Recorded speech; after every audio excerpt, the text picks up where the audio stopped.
Hey there, fitness enthusiasts. Welcome back to the BodyFitBliss channel. If you're new here, we're all about helping you navigate the complex world of fitness with accurate, reliable, and science-backed information. We believe that fitness is a journey, one that should be fueled by knowledge, not misconceptions. It's a path that should lead you to health, happiness, and self-confidence, not frustration or harm. That's why we're here to guide you every step of the way. Today, we're taking on a mission to debunk some of the most common exercise myths that have been floating around and misleading even the most dedicated among us. Myths that have been passed down generations, spread through social media, and have somehow become gospel truth in the fitness world. But no more. We're here to clear the air, bust these myths, and replace them with facts. So buckle up and let's get started on this enlightening journey together. Remember, knowledge is power, and with the right power, you can conquer any fitness goal you set. So are you ready? Let's dive in. Did you know that 65% of people believe in at least one exercise myth? Yes, you heard it right. In the vast world of fitness, where everyone is striving for that perfect form, it's astonishing how many exercise myths have permeated our society. These myths, often passed down from generation to generation or spread through social media, have created a fog of misinformation that can lead even the most dedicated fitness enthusiasts astray. Why does this matter, you might wonder? Well, these myths aren't just little white lies. They can potentially harm your health, hinder your progress, and demotivate you from pursuing your fitness goals.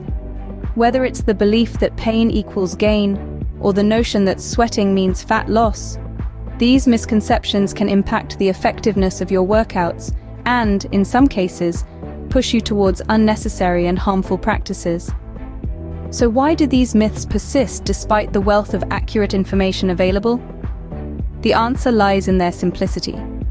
They offer easy solutions, quick fixes, and instant results, all of which are highly appealing in our fast-paced world.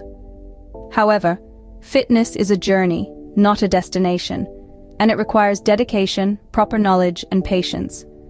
That's why we're here today, to shine a light on these misleading myths and replace them with facts. We'll explore some of the most common exercise myths, dissect them, and reveal the truth behind them. We're on a mission to empower you with the right information so you can make smarter, healthier decisions about your fitness journey. We'll be busting myths about pain and gain, sweating and fat loss, the correlation between gym time and results, and the infamous concept of spot reduction. We'll also be sharing insights from experts and real-life experiences of individuals who once fell victim to these myths, but have since learned the truth. Remember, knowledge is power. And in the realm of fitness, accurate knowledge can be the difference between achieving your goals and falling short.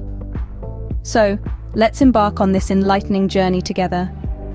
Today, we are on a mission to debunk some of the most common exercise myths. Ever heard no pain, no gain? Well, it's time to rethink. This well-known phrase has been ingrained in our minds, often used as a source of motivation to push through the pain during workouts. But where did this belief originate?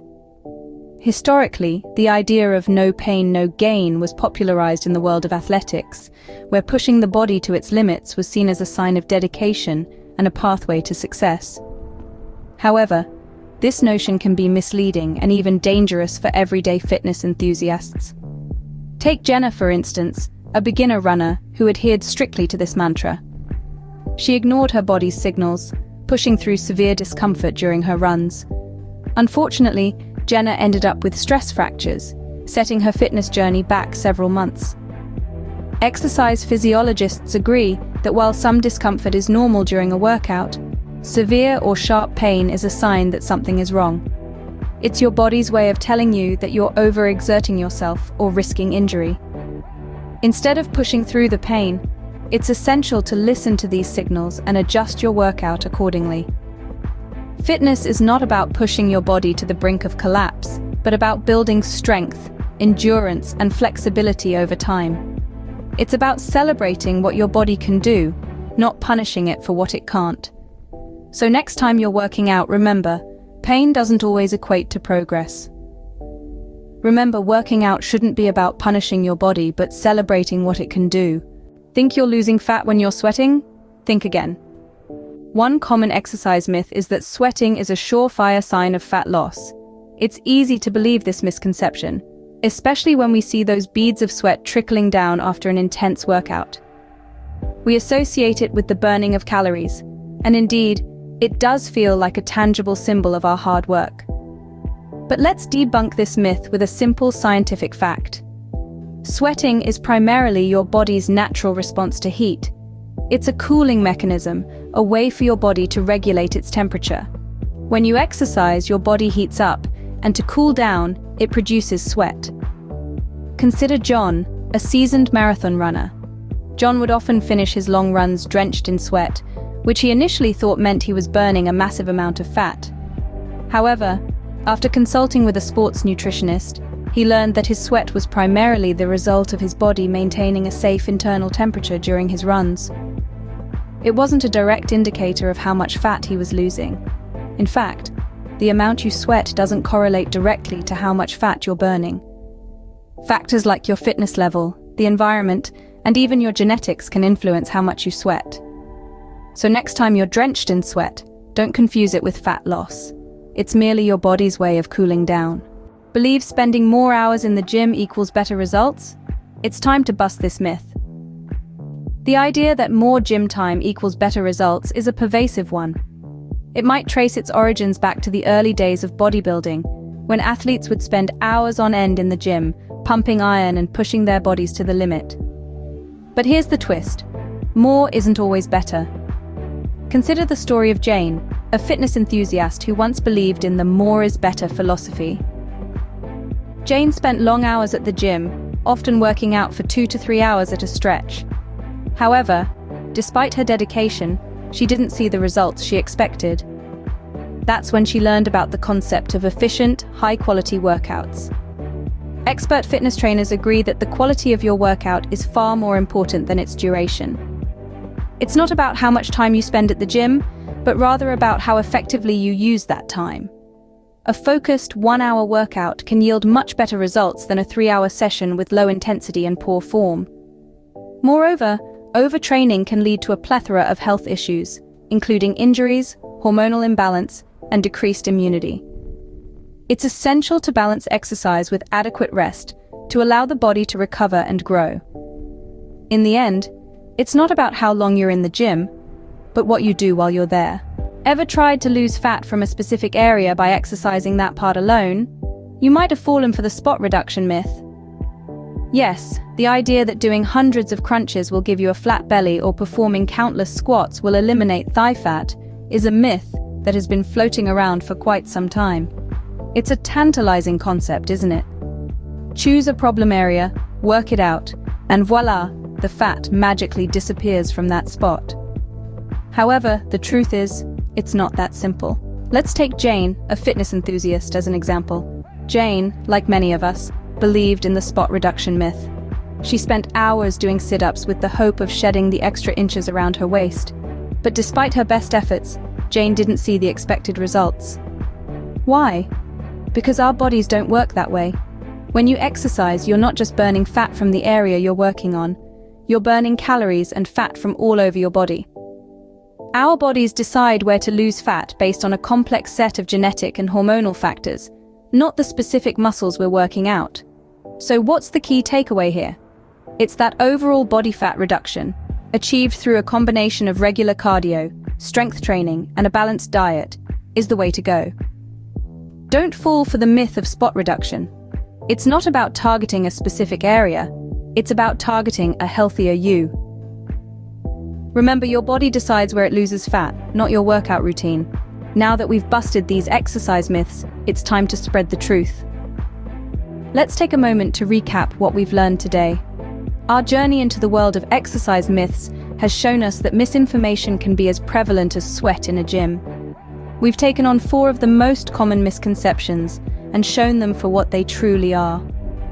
We started with the myth of no pain, no gain. While it's true that a good workout can sometimes leave us a little sore, pushing our bodies to the point of pain is not only unnecessary, but potentially harmful.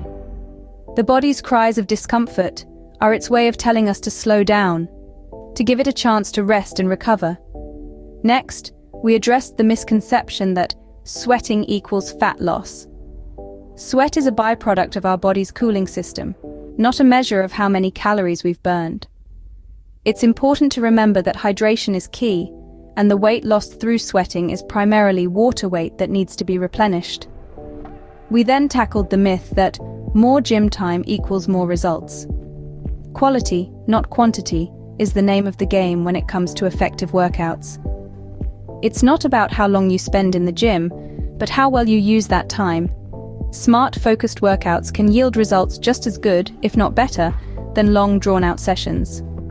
Lastly, we debunked the myth of spot reduction. The idea that we can target specific areas for fat loss is, unfortunately, a fallacy. Our bodies decide where to store and lose fat, and it's rarely in the places we'd choose. The best approach is a balanced, full-body workout that addresses all areas equally. Now, armed with the truth, it's our collective responsibility to help others navigate the fitness landscape without falling prey to these myths. Knowledge is power, and sharing this power can help others make informed decisions about their workouts. Help others make informed workout decisions. Share this video and bust these exercise myths together. Thank you for taking the time to watch this video. If you found it insightful and it helped bust any misconceptions you had about exercising, please show your support by giving it a thumbs up. This not only helps us spread the truth about fitness, but also encourages us to continue producing informative content for all of you. Also, don't forget to hit that subscribe button to become a part of the BodyFitBliss community. When you subscribe, you're not just joining a channel, you're joining a community of fitness enthusiasts committed to staying fit and informed.